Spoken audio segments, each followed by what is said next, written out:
Happy Labor Day, everybody. Welcome to Sports Tonight here on this Labor Day Monday. I'm sports producer Scott Pennyman, all by myself, just kind of hanging solo today. Of course, everybody wanted the day off because it's Labor Day, right? So who really wants to labor on Labor Day? But I'm all good for it here because this is coming off a tremendous weekend of sports. Just when you think about college football, really getting into full swing this past week. So, really a lot to unpack from this weekend of college football. First of all, can't start talking about college football this weekend unless you really start on Colorado against TCU. Deion Sanders, Coach Prime, in his first, I guess you can say, D1 college football game, playing with the big boys and coaching a Power 5 out in Colorado. Of course, that was one of the biggest stories in the offseason could Deion make the transition from Jackson State and doing a really, really good job there to making the transition to playing, not playing, but to coaching at a Power 5. He had to do a lot of transferring. He had to do a lot of transformation of that roster this past offseason, right? Because Colorado only won one football game last season. So there was a lot of talent. That roster needed some tremendous upgrades of talent. And Deion did that. He plucked a lot of guys from the transfer portal. Obviously brought his son, Shedeur, over to play quarterback. Travis Hunter over, who was a former 5-star from right here in the Atlanta area. Brought him with him across the country to Colorado. And boy, did those guys make a tremendous impact in that first game. I mean, just when you think about it, when you think of the kind of athlete that Travis Hunter was, right? 5-star talent from right here in the Atlanta area. And he played 110 snaps in the game. Both sides of the ball, starting at wide receiver, had 11 catches for about, 109 yards, 119 yards, I think. Big game for Travis Hunter on the offensive side of the ball. And then on defense, really played lockdown corner, came up with one of the biggest defensive plays in that game. Big interception, stopped the TCU drive. I mean, when you think about,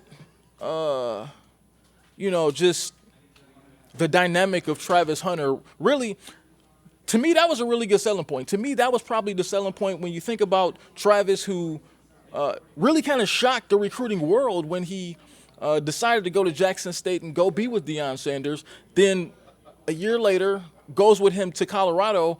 It's very easy to see what that selling point was. It was pretty much, look, follow me to Colorado, and I'll make you the next Deion Sanders.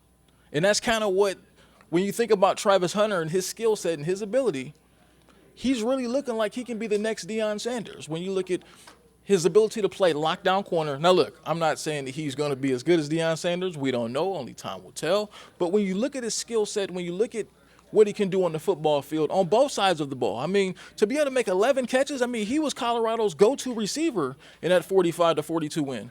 And then turning the attention to Shedeur Sanders. He was another guy who was a 4-star prospect coming out of high school. I don't know why there were doubts about could he make the transition to playing at a Power 5, because here's a guy who was a very highly rated prospect coming out of high school. He goes to Jackson State only to play for his dad. He had the ability to play anywhere. He got offers from Alabama. He had offers from all kinds of schools around the country. He chose to go to Jackson State because he wanted to play for his dad.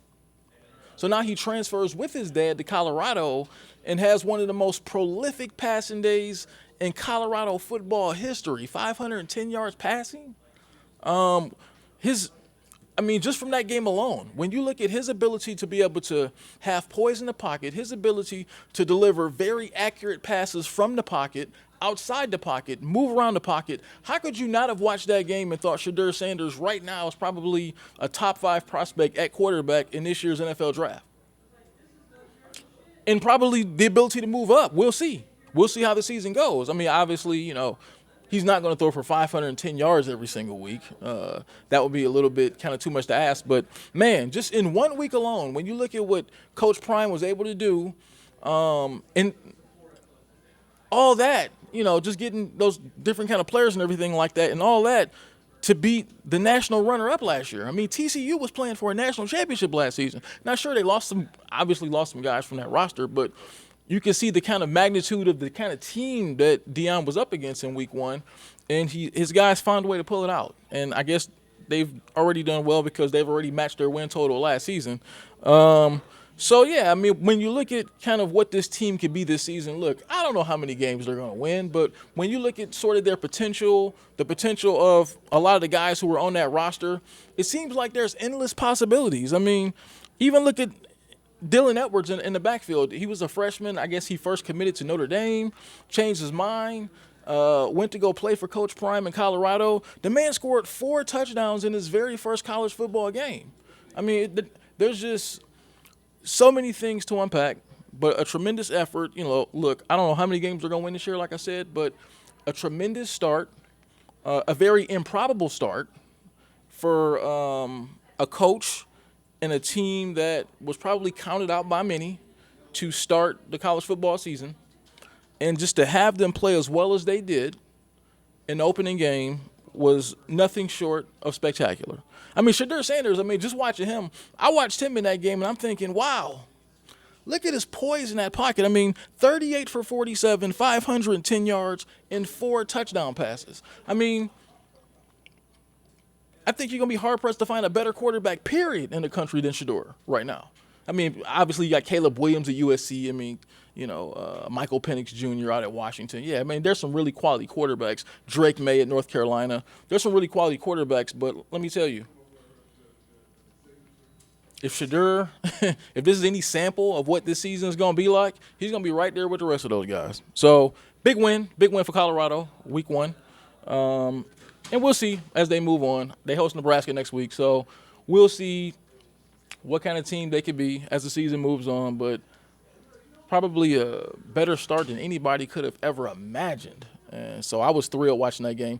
And that's one thing when I talked about this past offseason, that I thought Georgia Tech should have made a run. I even reposted that on my social media pages this weekend because a few months ago we were sitting here doing this show, and I thought that Georgia Tech should have made a bigger run for Coach Prime. And that's part of the reason. It wasn't just because I thought they would necessarily be a juggernaut of a football team, but college football is so much about the kind of players that you could recruit. And let me just be real. People will follow Deion Sanders to go to play for him because he's that sort of inspirational leader. He's a Hall of Fame player, so he can tell you how to get where you want to be. With all due respect to Brent Key, not too many people are coming to Georgia Tech because of Brent Key, because of his name. So that's why I thought, with no disrespect to him, that's why I thought Deion Sanders would have been so much of a better fit at Georgia Tech, given the fact that he was a Hall of Fame player for the Falcons. He's already got the name value. He's got the area locked down. I could just imagine the possibilities had they made that move. But things happen the way they did for a reason, and we'll all kind of move on. So Kansas got back from UGA today, went out there for their oppressor, Kirby Smart. They beat up on Tennessee Martin, as most people would have expected. 48-7 was the final. That's pretty much the way you thought that game would go. I mean, Tennessee Martin struggled to move the ball to the 50-yard line most of the day. So that wasn't really a real test. You don't really know a lot about what that team is going to be about this year just by watching that football game. But I think kind of what they talked about was their ability to be able to clean some things up is what they're going to have to do this week. And, Kirby talked a lot about just kind of tightening up some things on both sides of the ball. So they'll play Ball State this week, so they'll have another big opportunity to do that because Ball State won't provide much of an opposition for them this week. So that'll be another opportunity for them to get ready for SEC play. And that's really what these first two games were all about for them. Obviously, Carson Beck getting his feet wet as a starter of the team. He did a really nice job in this past week's game. Maybe started a little bit slow, but then kind of got on track and had a really good game. So, yeah, I mean, I think this week was all about them getting their feet wet on this season and really just getting prepared for SEC play. Because let's be real, they won't probably face a team that will be able to really compete against them. I guess South Carolina could be competitive against them, but they probably won't play a game that they can actually lose until they play Auburn. I mean, that's probably the first game on their roster that you go, if they come out there sluggish, they could maybe lose this game because there's not really a game before that. They could probably play their C-plus game and probably still get past most of these opponents. So not much you can really tell from that first game. So we'll just look forward to what they have in SEC play. Like I said, Ball State this coming week, another team that they should be able to manhandle. This is going to be another one of those 56-7 sort of games and that sort of thing. So not much to see there. But when you look around the SEC as a whole, a lot of SEC teams struggled this past week. 3 of them lost. South Carolina lost to North Carolina. You have I was just trying to think about this before I came. I'm looking at all of the SEC teams. Florida got beat up pretty good by Utah in that opener on Thursday. And then you had what's the other SEC loss here? I go to. I don't know 3 teams. Oh, obviously last night LSU. LSU got drubbed pretty good by for the second year in a row by Florida State. They got beat 2 years in a row now by Florida State. So rough start for Brian Kelly again in LSU. There's going to be a lot of people who don't like Brian Kelly because, quite frankly, he's not that much of a likable guy.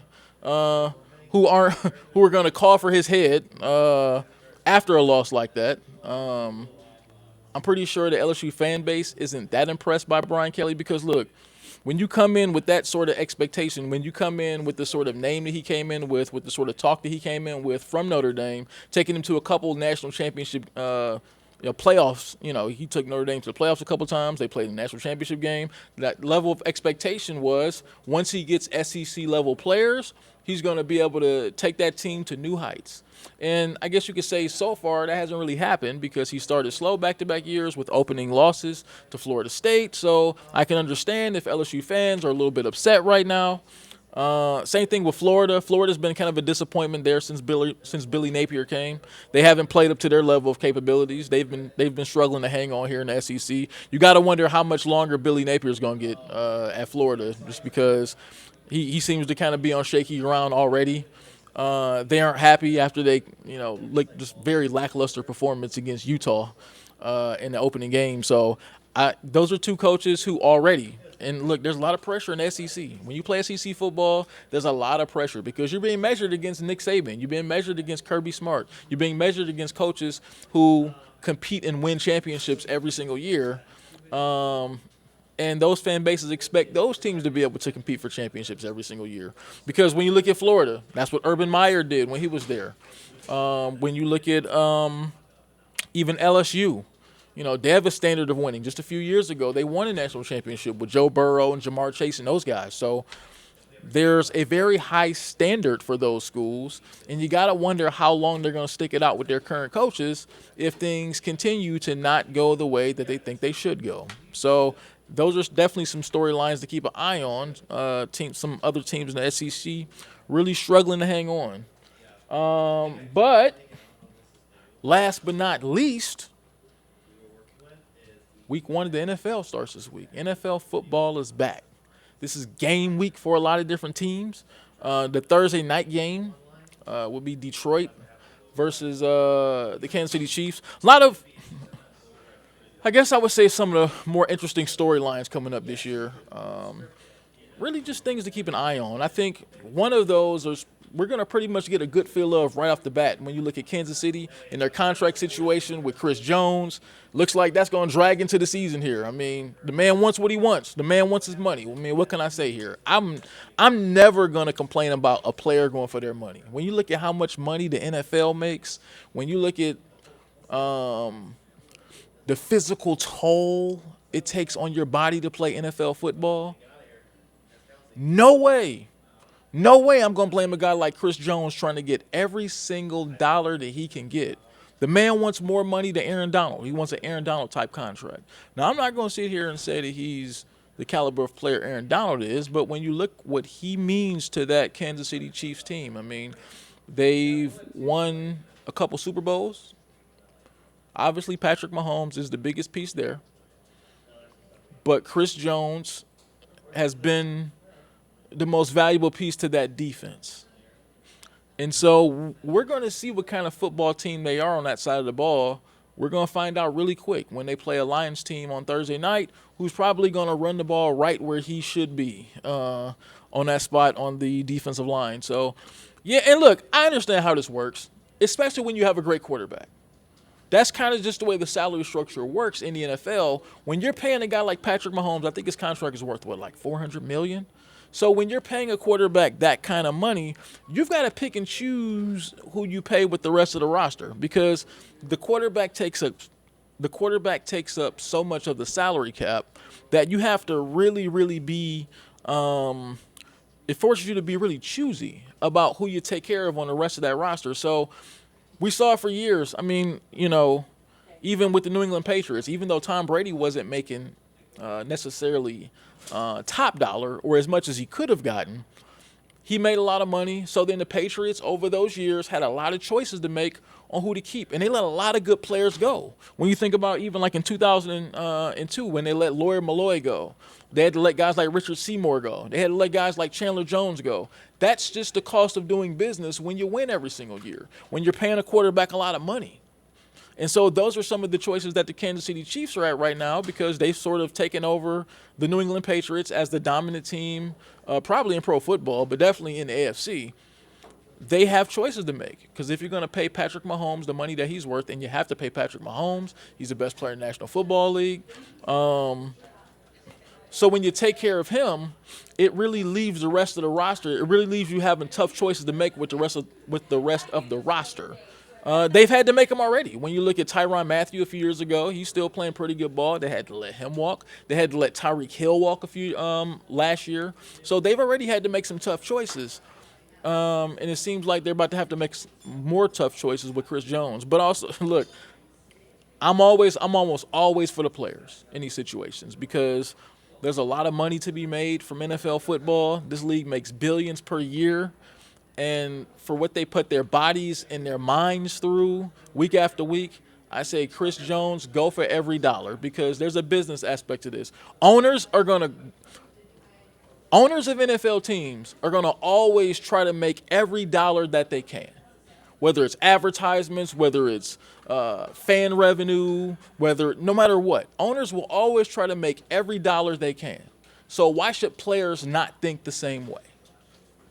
So if I'm a guy like Chris Jones or even Nick Bosa out in San Francisco, I say go for every dollar you can get because owners are going to go for every dollar they can get. You as players need to have that same mentality, and you need to go for every dollar that you can get. So that's my piece on that. So really big sports week up ahead. That's kind of what's on my mind. Obviously, this is one of the great times of year right here when you think about sports because you got college football going. You got baseball sort of heading towards their home stretch. The Braves playing great baseball. They're about to wrap things up here. And just all these sports kind of coming to a head really makes it for a really fun time of year. And the NFL is about to get started up. Falcons, they'll open. What an exciting opener they have. I mean, they have the Carolina Panthers coming to town, number 1 overall pick, Bryce Young. He'll be on the field front and center this Sunday. So, yeah, I mean, just a lot of really cool things to look forward to for this coming week. So, and we're just getting started. It's only Monday. We're going to have a lot to talk about here on Sports Tonight for the rest of this week. So just make sure that you listen to Sports Tonight, the Sports Tonight podcast. Just type in atlantanewsfirst.com/sports/tonight, and you can listen wherever you get your podcast at. So whether it's Apple, iTunes, no matter where, Spotify, download us, listen to us, because we're going to have a whole lot to talk about this week on Sports Tonight. I mean, you're pretty sure to get some very spirited talk if it's just one of us, and if it's more than one of us, very spirited debates. So just listen to that. Hey, look, there's going to be a lot of traffic this week, people going back to work and everything like that. You might be stuck in your car for 30, 45 minutes in one of those traffic jams on 285 or no matter what busy highway you live around this country. Listen to the app. Listen to us on Sports Tonight. Check us out, all right? Well, that's Sports Tonight here on a Monday. Everybody get back to enjoying the rest of your Labor Day, and we'll check you out tomorrow. See you.